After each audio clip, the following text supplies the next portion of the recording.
Hello there.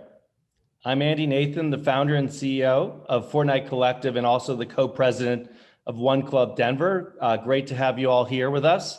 I'd like to welcome the attendees to this amazing fireside chat. It's the heaviest of hitters that we have for this one, and we'll let them introduce themselves momentarily. But before we do, we just wanted to do a couple thanks for all of our sponsors. So first off, big thanks to the One Club Denver for putting this on, and Lindsay, our chief of staff, for organizing this. Also, another presenting sponsor is Fortnite Collective, and then other participating sponsors are Odell Brewing Company, $11 Bill, Denver Ad School, and Cactus. So now let's get into the fireside chat. This one's called The Anatomy of a Good Client-Agency Relationship. And as I said, it's an amazing panel. Some are current clients, some are previous clients, some are old acquaintances and new acquaintances, but they all have a lot to say and a lot of great perspective. So I'm gonna actually ask all of them to basically spend a minute introducing themselves, a little bit about their journey, where they work now, and tell us if they have a personal mantra or philosophy that they live by. And Peter is so dashing right now, I have to go to him first. So over to Peter.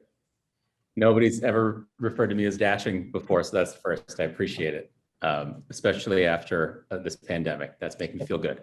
I'm Peter Giorgi. I'm the sort of new CMO here at Equinox Holdings. So I look after Equinox Fitness Clubs and Equinox Plus, which is our digital fitness app. Came here from Celebrity Cruises, where I was CMO for about 5 years. Working through a pandemic at a cruise line was every bit as relaxing as you all would think it would be. Actually, once you've been through that, you sort of do anything. So I actually appreciate what the last year has taught me and what I gained from that. Was global head of marketing at Airbnb before that, and then spent roughly 8-ish years at Crispin Porter & McGusky in Miami. Before that, so and that's kind of when I feel like my career started. I actually started in advertising agencies in Canada straight out of school. I don't feel like the awakening for me was like 2006, Crispin Porter Bogusky. That was just like, I don't know, being in the Rolling Stones in 1972 or something like that. May never be matched again. It was a special time and I feel pretty fortunate. That's most of the things about me. Awesome. Any personal mantra that you live by from a work perspective? The thing I always ask myself when I'm looking at ideas is, why would anyone give a shit? Right. And it's like, why would they care? You're competing with the internet. Is this more interesting than, YouTube? Is this more interesting than Twitter? Why would people care? And if you can't answer that in less than a couple sentences, then keep going. Great. Okay, I'm just going to work down the list. I see Stacey next. So over to you, Stacey. Hi, good morning. Stacey Poole, Chief Marketing Officer at Noodles & Company. I've been with Noodles & Company for about 18 months, started 2 months before the pandemic. So fun to join the restaurant industry just as the pandemic hit. Feel very proud that we're, still thriving and alive and doing great. So I feel like there's been a lot of success over the last 18 months. Prior to joining Noodles, I have been in a lot of different industries. I worked in consulting for Accenture, been at Quest, Nike, and Vail Resorts right before my time at Noodles & Company. Let's see, my latest personal mantra is, the quote I give to a lot of people is, be brave at sucking at something new. That's my latest one. Thanks for sharing. Jayanta, you want to go next? Sure. Good morning, everyone. Jayanta Jenkins, currently EVP, Head of Content Marketing for Disney Branded Television, National Geographic, and also Disney Plus. I started off at the Martin Agency a very long time ago, and then went to Wieden & Kennedy, where I spent a great deal of time working on Nike. From there, I went to Chiat Day and worked a great deal of time on Gatorade, and then went to Apple to work on Beats by Dre, and then to Twitter to work with Jack Dorsey and Leslie Berlin. And yeah, I think all of those roles really prepared me for what has become one of the most interesting uh, jobs I've had in my entire career. And my current mantra is be easy on yourself. Okay. Thanks for sharing. Morgan, over to you. Hi, everybody. I'm Morgan Bast. I'm currently the marketing director at Steamboat Resort as part of Alterra Mountain Company. I just started on March 1st, so pretty new to that world and actually very new to Steamboat, but pretty long time ski industry person. So that's most of my career. So prior to Steamboat, I was with Vail Resorts and won Stacey Pool for about 11 years there as I was headed up the marketing for Crested Butte Resort, Breckenridge Resort, and Keystone Resort, and really learned everything I knew in that span of time. Prior to that, I was actually a journalist and worked for various different ski publications and natural foods publications, where I really learned to hone a message a little bit better and develop a story, which is where I think it's carried through into the marketing side of things. My work mantra, I think I've changed things over the years, but I would say one that I try to repeat to myself constantly and to others is to be calm, be confident, and be capable. And I think if you can exude those things, you can carry yourself through anything, especially a pandemic. Thank you. And last but not least, Brigette, over to you. Hi, everyone. I am calling in from a very rainy cloud of a week in Chicago. It's like a perfect day to be doing this. I feel like it's like a fireplace town hall chat. I work at Mondelez International. For some reason, I went to say Morgan Stanley because that's where I started my career. I was an investment banker actually for about 5.5 years, and then made a career switch into marketing. So I am a CPG trained marketer, equity person who then, unlike Stacey was 18 months, I've been with Mondelez for about 18 years, where the past few years I've gotten heavily into both innovation and most recently the startup side, the very small side of the business. If you think about the behemoth brands of Belvita and Oreo and Trident that I've worked on, we are now creating a startup side where I lead a team called SnackFutures, which is our innovation and venture hub. So kind of both sides of the big and small dynamic. And I would say in life lately, and I say it to my kids a lot, myself, is just breathe. Both to slow down in life and just for all of it. And you could probably play a drinking game of the number of times I say be human and the humanity of bringing this all back, both for COVID, but just marketing and innovation. There are human beings that interact with our brands and our businesses. So make it about people. Great, thank you.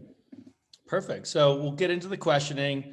Also, just worth mentioning to the attendees, there is a Q&A function. So if you have a specific question for the panelists, let us know and we'll incorporate that into the conversation. So first question I'm going to ask is, how do you build a culture within your organization that cultivates a collaborative culture with outside partners or a collaborative relationship? So why don't I start with Stacey there and we'll go from there. I would answer that two different ways, not two different, I would say complementary ways. One is that I think that you have to be comfortable that somebody from the outside is going to bring different perspective to your organization. And I think that you have to feel like, yes, I think that you will know a lot about your business. You'll know a lot about the industry and potentially you'll know quite a bit about the trends. But I do think that creating a culture around being comfortable that that outside perspective is going to make an idea better is really important. The second piece I would say is that I view like any kind of agency partner as truly a partner. And I think the person at the top has to truly set the tone for what that relationship looks like. And if that person that is responsible for the relationship, if they ever act as though it is, we'll tell you what to do, you just come back with your ideas, it will not be a culture of a partnership culture. And so for me, that's been an important thing, is like, I treat my partners truly as partners. And I think that they have a seat at the table just as much as somebody does internally. So those are the two things for me, is idea generation and then partnerships. Great. Jayanta, any thoughts on your side?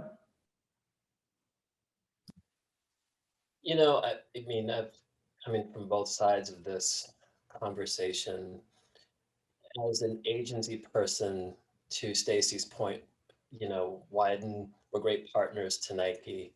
Lee Clow and the relationship we built with Gatorade, we were just great partners. And from the perspective of an agency creative, I loved and eat and slept their business, personally and professionally. And I think as I went into work internally, really creating,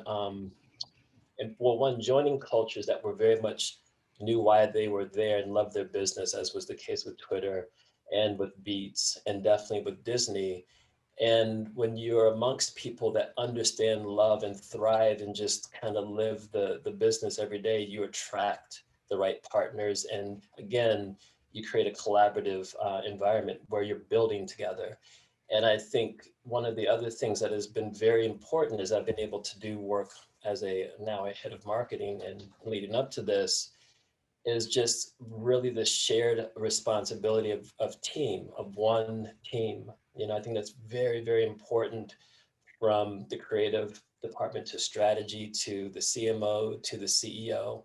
And that formation really has allowed for some of the great alignments and partnerships that have helped bring into agencies and fostered when I was at an agency. Great. Okay. And this is for Brigette. What would you say, what are the core foundations from your perspective of a fruitful client agency relationship for all your Mondelez partners, agency partners? Yeah, I would say, building on what's been said, trust and transparency is key. You would say this of your own teams internally, that the more freedom you give them and the more trust versus like hovering below them, they thrive and they can expand their wings. And I think what we've learned is that extends beyond just our team, is how we manage our agency partners, to let them, do what they do best, and having that as a partnership, but being really explicit of what we're here for and what we're looking for and how we want to operate, so that, it is an extended family member that's coming to that table, so that they're in it to win it as much as we are. But being really clear and really open about what we're looking for, and treating them with the same respect that we want. Great. Okay. Morgan, so if there was one thing agencies should start doing, what would that be? Employ client-side employees. Okay. I think having people internally that understand both sides of the conversation is important, and lends some credibility to the conversation. And showcase different perspectives and viewpoints in that way. So I would say looking outside of just the agency world and employing a wide variety of perspectives is critical. Okay, thank you. And Peter, I mean, obviously you worked at a lot of agencies throughout your career. If there's one thing agencies should stop doing, what would it be? I mean, I'm sure there's some cringeworthy moments where you've been on sides of that and you're like, oh my God, how naive were we back in the day, So I think the answer that I'm most, the answer to me to this is stop thinking there's only one answer to the problem. I've never been happy when an agency comes in and you've given them a thoughtful brief, and you've given them all the information, and you've given them enough time to bring back their best thinking, and they bring you one idea. Yeah. It's just so frustrating. And it might be great, but it's, you still think, if I went to a restaurant and they made one thing, and that was the only option I had, take it or leave it, I would be upset. It's So I think that's it for me. It's like, there's always more than one possible solution. And if the client has thoughtful, constructive, realistic feedback, and you didn't get it right the first time, accept that. I mean, see that as an opportunity to crack it some other way, as a new chance to like unearth, fresh thinking. I think that notion that you often find with agencies that, we got it right and there's no other possible solution here. But I mean, it's just not credible, right? Of course there's another solution. Of course we can do it again.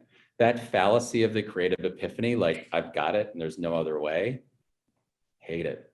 Yep. Does anyone else want to build off that or answer that question? It was, what should agencies stop doing? I would say stop putting the art before the business. I think I've seen enough ideas that are really cool and flashy and awesome, but they're not solving the business problem. And what the message and the creative are only as good as the business problem they are trying to solve for. And those are two different things. And so if I see a bunch of great ideas that are only demonstrating something really cool or that's really arty, then I don't see that understanding from the agency and that partnership getting built on what I need to solve for. Great. Anyone else want to build off this? Okay, we'll move to another one. So obviously this last year and a half has been challenging for all businesses, no matter who you are. How has the world evolved around you and your companies? And, how will you show up differently in the next 3 to 5 years? And also, I think by virtue of that, how does that alter how you engage with your agency partners? Why don't we start with Brigette on that one?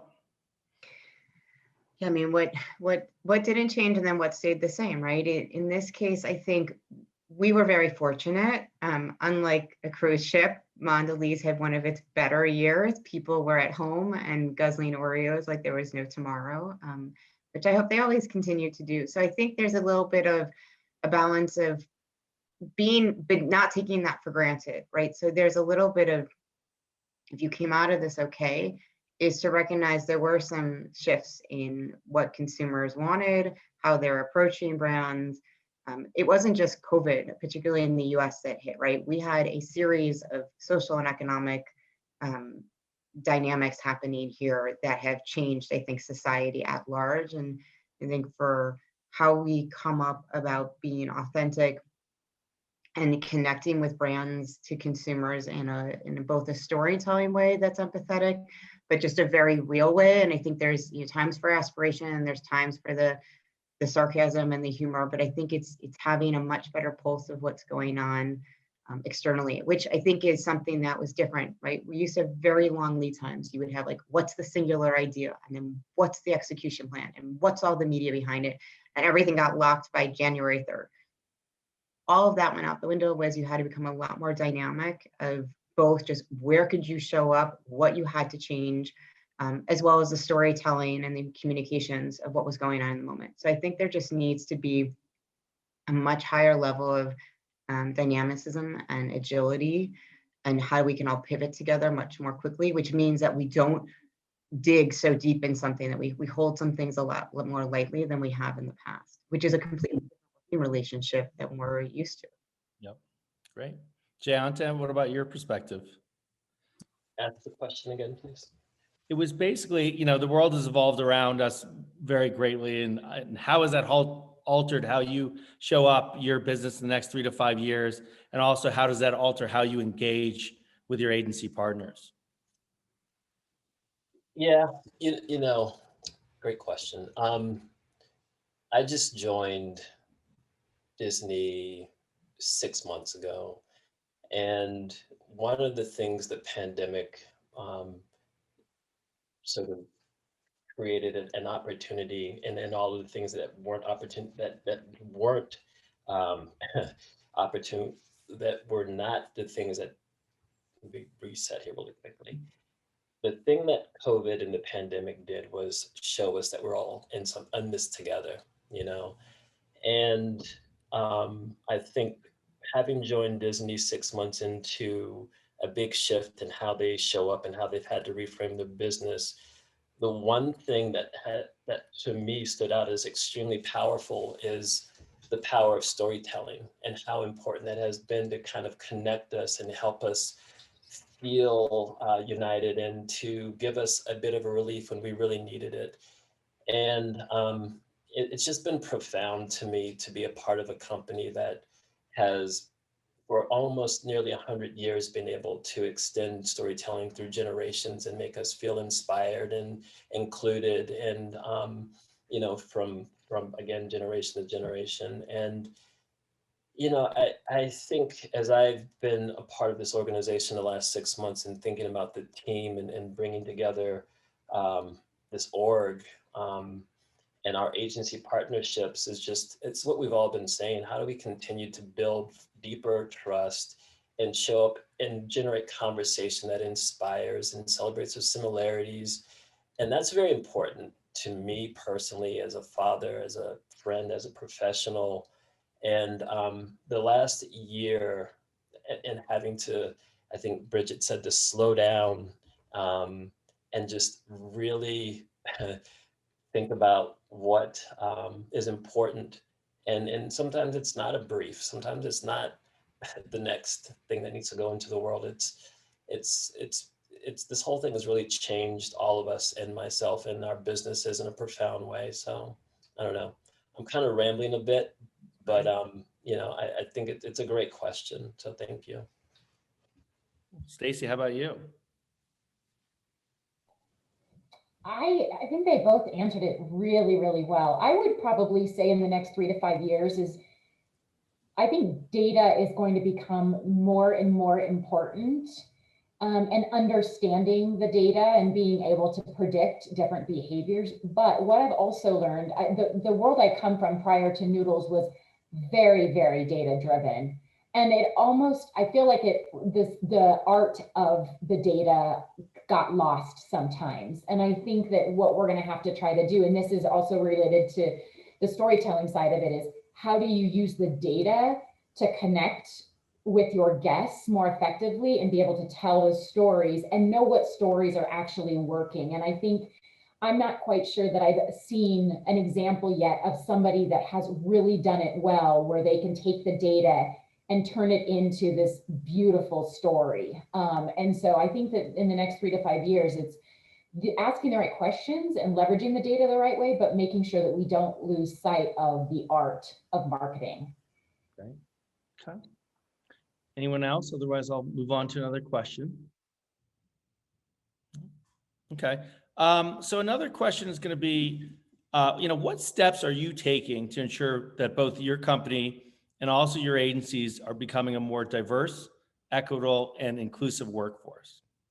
Why don't we start with Morgan? Well, the ski industry isn't exactly known to being the most equitable, inclusive, approachable, affordable. It's long been a sport and a experience that is not exactly welcoming. And so I think what we have a huge challenge in front of us, and we need to do the change now. And I think it certainly starts with how we hire and the job descriptions that we're looking at, where we have several jobs available right now at Steamboat Resort, and we are looking at the bare bones. What does the job description say, or what we're putting out in the world? Is it welcoming of new perspectives, of new experiences, or are we putting the standard 10 to 15 years of experience, MBA required? Are we considering different backgrounds and experiences just as valuable as potentially a Wharton MBA or not? How can we bring these different ideas and perspectives in-house to then start to change the way we welcome our guests in a new way? From a marketing side of things, there's a lot of conversation around how we show our welcoming environment without being necessarily welcoming or having a diverse subset of guests at our resorts. And I think it's a challenge that we need to overcome, and something that I think our agencies should come to the table with some ideas and data and knowledge around as well, because from the ski industry, it's an old white boys club, and we need to fix that. And it starts with bringing in new perspectives first and foremost. Great. Peter, how about you? That's a great question. I think so much of this boils down to just asking yourself kind of uncomfortable questions, being like extremely introspective. You know, there's a lot of like easy responses to questions when you ask about recruiting. Well, we just hired the best person available. And as Morgan said, it's like, well, where did you search? What was the job description? Are you positive that these things are happening? If you look across your organization and everybody looks like you, that's a problem. Like, it's actually a business problem for you. It's a problem with the output of your marketing and your thinking. You know, it's really easy to ask, has someone in the group that we're speaking to actually looked at this? You know, if I look around a table of straight white men and we're working on something for pride, then the natural question is, have we talked to somebody who in this community that this is actually addressing? And if we have not, that's a problem. And we have to be willing to take that on. You know, I think it's okay for us to be a little bit uncomfortable. And that, you know, I work at a fitness company, and you don't really gain anything. You know, when I worked out this morning, I worked out a couple days ago, it's not good unless you're uncomfortable. If you go into one of our clubs and you don't come out sweating and pushing yourself, then you didn't do it right. And if you're sitting down thinking about a business challenge or your organization and the diversity of it, and it doesn't make you sweat a little, you didn't do it right. Great. Brigette, you want to add as well? Yeah, I mean, it's very timely. I was on a call yesterday in a totally unrelated environment, but all around equity and diversity and justice. And it was a topic about a team that was very much designed to help the community was in itself behaving badly. And I might have even been one of the contributors of my interrupting on a call that you don't know what the impact is. And I think, you know, Mondelez has done a terrific job, I would say, the past year of bringing different employee communities to light, but also giving them the voice and appropriately the position. Just as Peter was saying, like, this isn't about a group like all of a sudden hoping. It's how do we have a right conversation and engaging.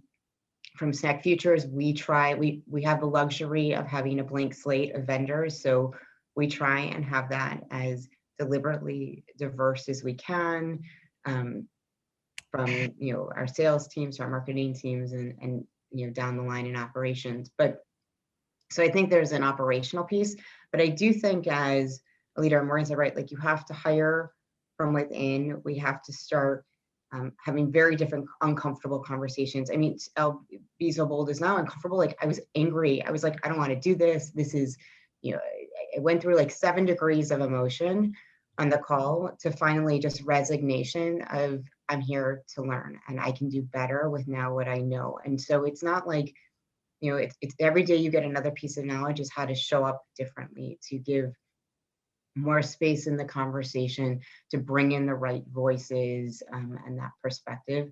And I don't know if anyone, I commented, if anyone's watched any of the Olympic trials. I know I'm going down a rabbit hole, but the girls gymnastics team is beautiful. But if you look at the face of that, it's a beautiful representation of like where we are going as a country. And like, these aren't the blonde, blue-eyed, piggy-tail, horny-out girls, you know, bouncing down. And I think we just have to constantly remember to giving that it just as part of like a natural conversation as you would. And I think sometimes it takes a conscious effort, a more painful effort, but we've got to push that in both our partnerships and then our comms. Right. Jayanta, I'd love you to answer this as well. And also I'd love to add, Keith sent a question that is specific to you as well, which is, Jayanta, would you say starting Saturday morning set a tone or path for BIPOC creatives to follow? To that end, inspire them to build their own agencies, production companies? You know, this journey that I've been on for the last 20 years in advertising and marketing has been interesting, you know, because there hasn't been a lot of people that look like me, you know, throughout the journey. And I've been able to do some amazing things in the last 20 years and show up in places and inform conversations and do the work that has been able to bring people together and celebrate our similarities. Saturday morning was really born out of a shared experience from Jeff Edwards, Keith Cartwright, Kwame Taylor Hayford, and Deja Cox, growing up in this country and generationally, living through the experiences of our parents and their parents, and it's been an honor and a privilege to be able to take that and, work with brands like Procter & Gamble, Facebook, IBM, Spotify, to further create the consistency in how brands get to show up to have people lean into experiences that are very different from their own. I think that's amazing. And that's really what we've been about, and like, we didn't set out to start our own company. We didn't set out to, be activists. We're advocates. And, I think it's story over statement when it comes to the things that we get to do. And, again, it is quite an honor and a privilege to be at one of the most powerful storytelling companies on the planet globally, to be in a place to, again, further the efforts and the celebrate different voices. And I've been saying more recently that this work of D&I and inclusion, it's top down, but it's also ground up, because there are very direct things that we will continue to do to make sure our agency partners have voices and people that look like the world that we were communicating to. But, even more sort of indirectly, it's the voice, it's the choice rather of using an African-American or a different voice for VO in a spot. There are very simple things that we can do to shift and sort of bring people together. There are music choices that we can make, like, I would love to hear the Wu-Tang played over a ski resort promo. And again, look, we're smiling, and that's the thing, like, creating shared experiences and consistency. And there was a piece that Disney did last year, Puppy for Hanukkah, and you should, like, if you haven't seen this, you should look it up. It's pretty incredible. Jill Hotchkiss from my team did this with Gary Marsh and a few others from Disney. But what I loved about that piece of content is, I'm not Jewish, but it brought me into an experience that I got to look into and I felt invited into. And so these conversations that we get to unpack within our companies, within our communities, and with our friends, is how are we inviting people into a conversation so you can go, wow, that is a really, I didn't know this, and I'm better for it, And I think that's, to me, the power and the really, the power of what we get to do, and continuing to, create more shared similarities in our global experiences, our human experiences. And then, again, for me, being in this position is not about me being in this position. It's about how I can keep the door open for people on all levels of my company that look like me, that don't look like me, and reaching deep into the community, because, again, this is one of the most amazing professions on the planet, probably besides being a Formula One race car driver or Elon Musk. And just inviting people into this so we continue to be able to grow our businesses in very dynamic and beautiful ways. Yeah, it's it's funny, like, us as advertisers and marketers, we have such a influence and impact in culture. So it's really upon us to be the ones that make sure that we do it the right way. So very powerful. Jayanta, honestly, I think we should probably have you come back and do a separate panel on this. I think it's, it's something that I think we can all learn from. So thank you for that. So we have the last little thing, it's okay to get it wrong. Yep. I think that's the most, if you heard nothing else, I think that's a very important thing. To get it wrong is better than to not put forth the effort to just, again, create the conversation. And it is, thank you. But thank you for the question. Cool. All right, so we have 10 minutes left, so we're gonna, this is kind of a speed round. But first, we have a question for Stacey. Stacey, what advice do you have for agencies to break down the walls with an internal team so they can be open to an outside perspective? In reality, agencies are often fighting an uphill battle. I would say embed yourself in the business. And this is back to what Morgan said, is that I think that you have to know the intricacies of the business dynamics, the way the teams work. Like, honestly, it's almost like, in my role, immersing myself in the restaurant operations, it's similar, which is like, you got to learn how the operations teams at the restaurants work to be more effective. That's the same way I think about the agencies, is you have to immerse yourself in the business and you have to understand the dynamics of what's happening with that business. And so that to me is the most important thing, is to be able to solve, to Morgan's point, solve the right problems, but you have to do that by understanding the business and their challenges. Great, okay. So fill in this sentence: the best client agency relationships must have blank. So we'll just literally go around. Morgan, what comes to mind for you? Respect, trust, transparency, and choice. Great. Peter? Yeah, I think it's trust. I mean, like, trust. How would I say more about that? I just think it's like you've got to build that. It's got to be both ways. You have to think about it truly as a relationship. Great. Brigette? So I had my trust and transparency, but I think I'll add care, because I really think it's important for clients to care about their creative teams and the agency partner there, and then vice versa, the business challenge and what their clients are going through. Jayanta?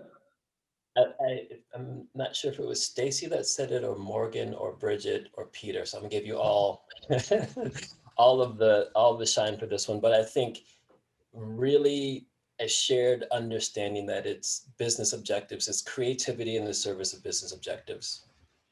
Okay. Stacey?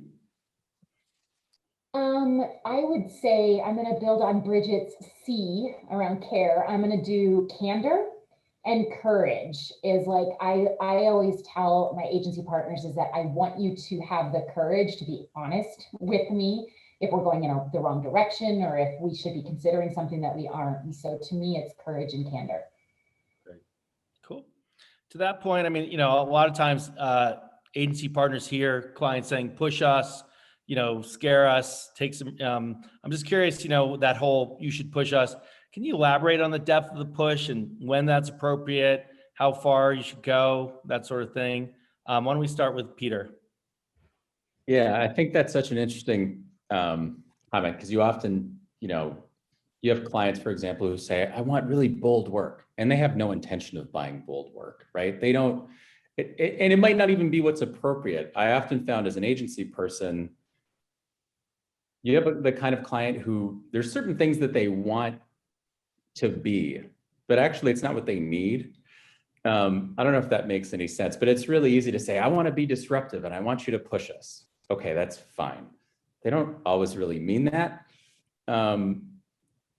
What I found is the way that you push the client is important. Like, it's almost more like you want to pull them along. If they react really viscerally and strongly against something, and you really think that not doing that idea is a mistake, then don't talk about things like impact that you can't measure. Don't talk about things like buzz that are just BS or whatever.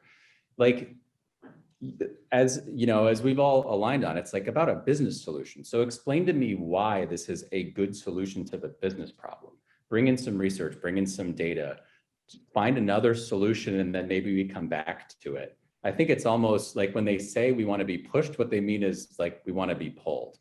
Show me the thing here so that I come to it and feel like that's the right answer. So a lot of us have kids. You can't push your kids to eat. It's not going to work. It doesn't, like, and he's mine. Like, I made him and I'm responsible for him. I can't get him to do anything unless I sort of apply some actual critical thinking to it. And I think it's kind of similar with clients, you know, if understand the objection, understand the pushback, and then figure out how you might be able to get them there, and think about what you might want to change in the process so that you build that sort of trust and transparency, and like really is a two-way street. Right. Long-winded I answer. I think what's so interesting about that question and what I'm doing is I legitimately, coming from Wyden and Chiat and then going to places and working with like some amazing CMOs, I've done that work and I know fundamentally how to architect the right balances and sort of dynamic sort of relationships to get that kind of work. So I think one of the most, and I use this word with a smile on my face, I think one of the most dangerous clients on the planet is one that's actually done the work that you're asking the agency to do, you know? And so, you know, and I think also what is very interesting from my perspective now, having come from these places and worked with some amazing leaders, is fundamentally understanding how to orchestrate a team to work in such a way that they also, we're all pulling together for the same thing. And so you create that same sort of, you know, relationship with your agency. And, you know, like, I know how long things take to ideate. I know how to execute. And I don't try to call nonsense on anyone, but I really think it was the most Jedi move imaginable to have someone like me put into a job like this, just based on this question. You know what I mean? Because at the end of the day, I can also empower my team to do some of the most amazing work possible and hire agencies to match us and help us and lead us and vice versa. Cool. So we have 2 minutes left. We could honestly spend another hour and a half on this. It's been a really fruitful conversation. So thank you. But I'd love to have all of you just give us 30-second parting thoughts of just what one last thing you want to leave with agency partners or just, you know, agencies in general. So why don't we start with Stacey? I would say to make sure that you pick the right partner. And if it's not, then make a decision fast. If you let that linger, I would say that it ends up being detrimental to your business and to the relationship and to your team. And so I think you need to assess that and make sure that you've picked the right person to be on the bus with you. Great. Brigette? Yeah, I think the piece before is, you know, what asked for bold. I don't think it's always the bold. It's that I want to lead for tomorrow versus maintaining the past. So help me lead and think about where I can go and take my brand. And, you know, as we've all said, storytelling hit a heart. So like, make me light up, you know, as a person, make me light up when I see this and connect to me. Great. Peter? Thing for me is just remembering how lucky we all are to be able to do this. You know, like it is such a privilege that we get to come in every day and pull things out of thin air and then make them and put them in front of people. Like it's just all I want to do is bring great ideas to life with people I like that make my mom proud. That's all I want. And I get to do that. It's awesome. Like we're so lucky that we get to do this. I think it's just important to remember why we all fell in love with this business. Like it's a little bit unreasonable, but there was a reason that we fell in love with it. And I just think it's important to like ground yourself in that and remember it. It can be a grind, but like it's worth it. Morgan? I go off of what Stacey said a little bit earlier, and it's to be brave. I think one of the biggest mistakes I've seen over my career is people knowing that it wasn't like a certain message or certain creative element wasn't right, but not being brave enough to call it and it going into market and being extraordinarily embarrassing. So I think that goes on both sides of the coin where agencies be brave enough to not put forward work that'll work, but work that actually accomplishes the business problem. And on the client side of things, be brave enough to call some people's babies that are ugly. Like you just got to call a spade there. So Jayanta, take us home. Sure. It's all storytelling, you know, and I actually rebranded my creative team and called them the story team because everything we do is an extension of story and various touch points along the consumer journey. And that's exciting. And, you know, just very personally, I have a 3-year-old son that will never remember an ad that I've ever made. He will never go to school saying my dad did this great commercial, but he will be affected by the power of the storytelling that the company I now work for puts into the world. So there's a lot of responsibility and a great deal of pride that I take in knowing that what I get to be a part of is actually going to help my son and other children place themselves in this world and feel included and feel empowered. And, you know, to Peter's point, like that is such a powerful, beautiful opportunity. I'll never take it for granted. And it's amazing to, you know, to be able to be a part of this in this lifetime and then on this journey, you know. Great. Well, thank you all. I mean, I'm so grateful that you could all participate. And I just wanted to lastly thank our sponsors again, One Club Denver, Fortnite Collective, Odell Brewing Company, $11 Bill, Denver Ad School, and Cactus. Please be on the lookout for future fireside chats that we host over the next few months. And also we'll be back in touch in early July for our award show announcements in terms of submissions and also for the award show event date. So thank you again. It was an amazing panel. All the best to you all and have a great rest of your week. Bye, everyone. Thanks so much.